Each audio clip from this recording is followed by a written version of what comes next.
wa wota wodinna nsendi ko sambano wa mere wole fi sante ni nyon bi aram baro nyol be kordal tale be talan na minister tema min yalla ko man batalon e man tara batari mol bi jana min yalla ko ya jamela government wol fa kenyol fata jele wol fañol fata jele wol dingol tuta jele ibe luwa so la hani say munatinna ama wala nyantol timmandi fo kata hani bi katan tol la nyanto busin na hani say wala ko kanyin sidi njani fa bakar to monjata ko wol sindi wol doto wala ko yarota busota ko take ye bute to mal min to ye fa wala wote satun te ko kilin nsa ko faliye ko lungo men na ñu appoint birin daddi ni ala mamma ko den wolum fata ko ngami fil hani say wala ben dala ka sile mbalo ka jara kijo kam fara be damen sunte wato le ngakala mutabari ngam mo do fulale bi sunte yo ko ngam fojo mando morte ko take anim bite mangalla nabe nalale ne wulitan nabe wullale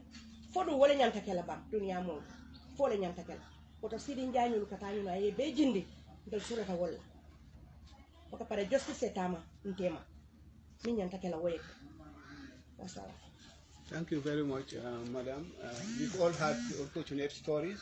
I mean, these are the similar stories that would emerge from all the victims, if you ask me, because I can tell you that all wounds have been reopened. People have been re-traumatized when they had the news that 𝗕𝗔𝗥𝗥𝗢 and 𝗕𝗔𝗥𝗥𝗢 𝗦𝗔𝗡𝗡 have been selected or nominated as National Assembly, because these are key positions. If you look at the hierarchy in the executive, going down to the legislative, 𝗕𝗥𝗢𝗡 𝗦𝗢𝗡 falls that position. So anything can happen. If anything happens, 𝗕𝗥𝗢𝗡 can bounce back. So these are the concerns of Gambians and concerns of victims and concerns of CSOs, and that is why we will still question, like the honourable member mentioned. The questions should be asked to Fabakary Tombong and 𝗕𝗔𝗥𝗥𝗢. There are many questions for them to answer. So I think I want to call on Tilo to give a solidarity statement on behalf of CSOs. Thank you.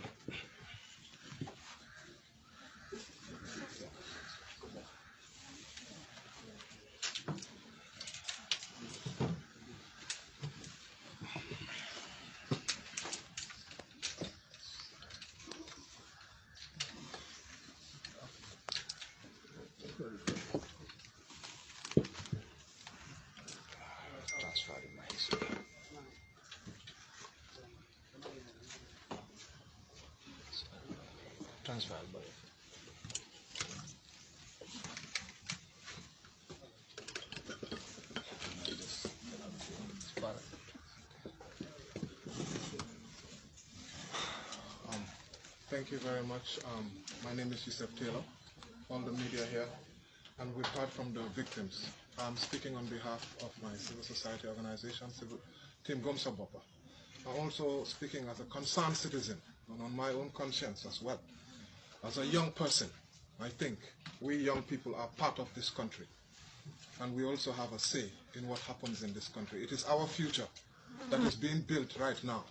We know what past we have had for 22 years, and we know what future we deserve as young people.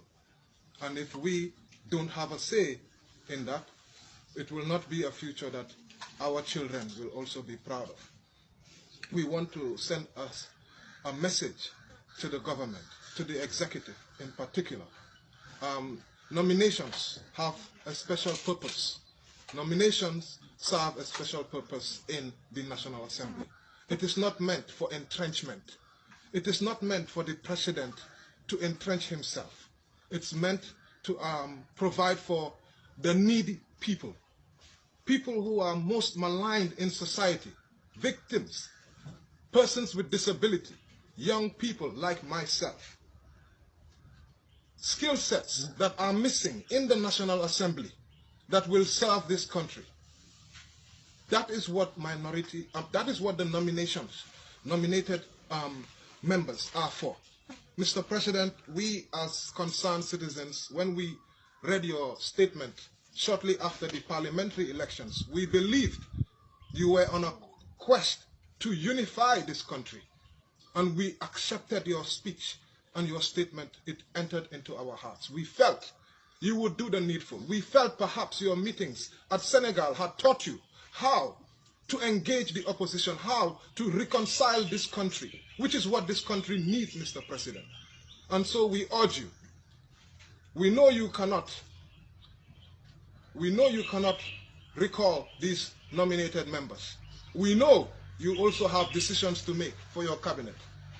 Consider the victims. Consider the young people. Consider the less privileged in society. Now we have a National Assembly which doesn't have a space for anybody with a disability. Is this representative of the people, of the Gambian people? Mr. President, you nominated 3 women in 2017, and now you've nominated only 2. So we are certainly in solidarity with the victims. We believe the Gambian people voted for a change. Mr. President, when you promised a new constitution after winning the elections, we believed it. But you have nominated 𝗕𝗏𝗟𝗡 𝗦𝗢𝗟𝗡 who marched to the Ministry of Justice and called the TRRC a rubbish paper, a toilet paper. And what about the Constitution too? Already been stated. Finally, Mr. President, we want to highlight that you have promised before the elections that you will stamp out citizens going out to protest, public assembly. And you have made good on that promise, Mr. President. You cannot, we as civil society, condemn that. The space for citizens to express their concerns must be available. And if you continue to shut down that space, it will not end well. So we as concerned citizens, me myself as a young person, as a representative of a civil society organization, we fully condemn the appointment of 𝗕𝗏𝗟𝗡 𝗦𝗢𝗟𝗡, and we will go further to ask them to resign and step down and do the morally right thing. Thank you very much.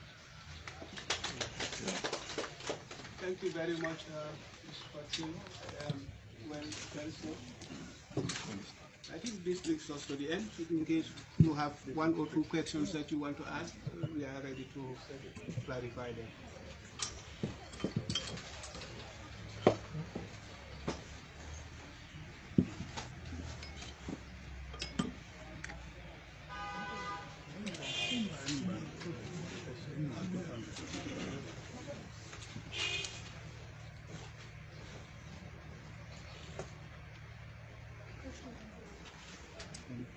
Any questions from the journalists? Yes. Good afternoon.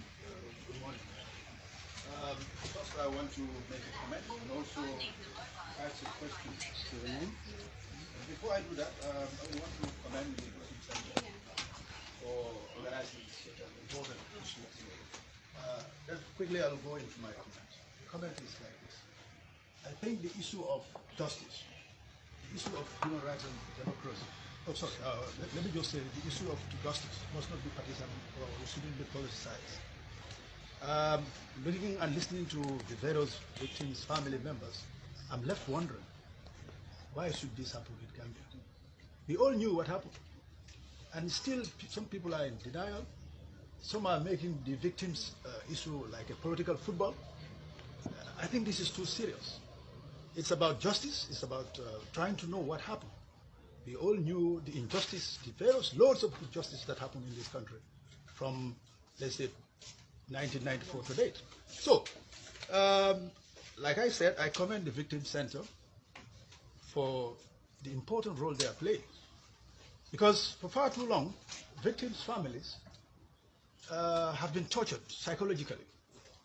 Because if you kill somebody's breadwinner, you kill somebody's husband, you kill somebody's dad, and you think you can go and sleep with, with a free, or with what can I say? You go and sleep. I think it's high time, like I said, the issue of victims is devoid or is detached from partisan politics. Finally, the question I want to ask is, where do we go from here? The Victims Center I heard Mr. Kijera reading out the mail to President Barrow, and I'm not convinced that Barrow will do anything. He will never reverse his decision. You can quote me, or you can check in history. So many things inconsistent. So for me, I think the whole issue appointing Fabakary Tombong Jatta and Sidi, it's a mockery of justice. It's a mockery of our democracy. So unless we clarify this, it's really sad. So the question is, where do we go from here? With your protest note, I think maybe the president has read your protest note or whatever. But action, because we need action. We cannot just be making political statements with the issue of victims. TRRC, we all knew, did at least a bit in trying to discover what happened. Now the truth is known, but some people are afraid to make sure justice takes its course. Thank you so much. My name is 𝗦𝗢𝗟𝗓 𝗦𝗢𝗟𝗢. I represent Pan-African News Agency, PANA Press. We are headquartered in Dakar, and it's a communication wing of the former OAU, now AU. So I work for PANA Press. I represent them. Thank you so much. Thank you.